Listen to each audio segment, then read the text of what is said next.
হাসিনাকে ফিরিয়ে আনার নীল নকশার অংশ হিসাবে এই মিটিংটা একত্রিত হয়েছে।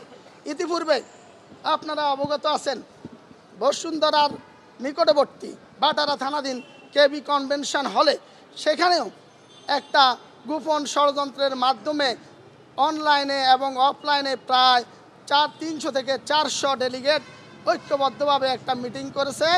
সেই ওয়ার্কশপ মিটিংয়েও একই উদ্দেশ্য ছিল শেখ হাসিনাকে আগস্টের মধ্যে ফিরিয়ে আনা। আর আজকে তাদের যে 5 আগস্টে যে মঞ্চ 71 জন্মগ্রহণ করেছে, সেই মঞ্চ 71-এর ব্যানারে ঢাকা বিশ্ববিদ্যালয়ের বেশ কয়েকজন শিক্ষক, তন্মধ্যে একজন এখানে অ্যারেস্ট হয়ে এসেছেন, জনাব কার্জন সাহেব, আইন ডিপার্টমেন্টের শিক্ষক, এবং সেখানে মেজবা কামালের নামও এসেছে, জেডাই খান পান্নার নাম এসেছে, আইনজীবী নেতা। উনি মূলত শেখ হাসিনাকে ফিরিয়ে আনার মূল নীল নকশাকারী। উনার আমন্ত্রণেই এই বাংলাদেশের নাস্তিক এই লতিফ সিদ্দিকী, উনার আরেক ভাই আছেন কাদের সিদ্দিকী, উনারা মূলত প্রত্যেকেই সাবেক আওয়ামী লীগার। আপনারা অবগত আছেন, আমরা আদালতকেও বলেছি যে এই দেশের আওয়ামী লীগ কখনো আওয়ামী লীগকে ভুলে যায় না।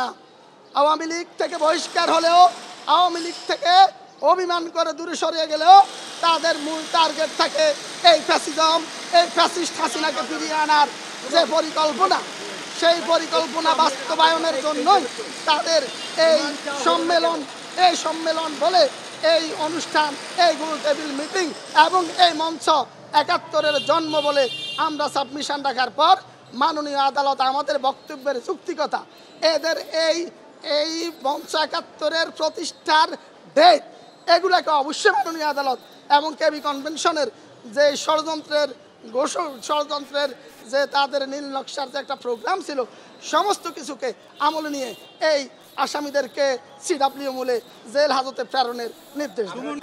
আজকে এই আসামিদেরকে রিমান্ড প্রার্থনা করা হয় নাই। আমরা আদালতে সাবমিশনে বলেছি মাননীয় আদালত এই আসামিদেরকে অতি শীঘ্রই অচিরেই আমরা রিমান্ডের প্রার্থনাও করব। এই আসামিদের রিমান্ডের মাধ্যমেই জানা যাবে তাদের এই ষড়যন্ত্রের মূল হোতাদের মধ্যে জেডাই খান পান্না, মেজবা কামাল, ডক্টর আনোয়ার হোসেন সহ যাদের নাম তারা আদালতে বলেছে, এরা সহ আর কারা কারা আছে এটা তারা অলরেডি আদালতে স্বীকারও করেছেন কারা কারা আছে। তারা কোনো ধরনের সন্ত্রাসীমূলক কোনো কার্যক্রম করে নাই। বর্তমান বাংলাদেশের পরিস্থিতি এমন যে কেউ যদি মুক্তিযুদ্ধ নিয়ে কথা বলে তাহলে তারা ফ্যাসিস্টের দোসর হয়ে যায়, তারা ফ্যাসিস্ট হয়ে যায়। কারোর কোনো এখন বাক স্বাধীনতা নেই। বাংলাদেশের যে কনস্টিটিউশন, সেই কনস্টিটিউশনের 39 ধারা অনুযায়ী এই বাংলাদেশে এখন স্বাধীনভাবে মত প্রকাশের কোনো সুযোগ নেই। আজকে যে সাংবাদিক, মুক্তিযোদ্ধা এবং অধ্যাপক গ্রেপ্তার হলো, এর মাধ্যমেই দৃশ্যমান যে এই দেশে এখন সাকসেসফুলি মব ভায়োলেন্স চলছে এবং সেটা রাষ্ট্রীয় দায়ভার এর জন্য নিতে হবে। কারণ এটা তাদেরকে যেহেতু গ্রেপ্তার করে রাষ্ট্রীয় আইনের সদর্পণ করা হয়েছে, এ থেকে প্রতিমান হয় যে এর সাথে বর্তমান সরকারের এই দায়ভারটা নেওয়া লাগবে।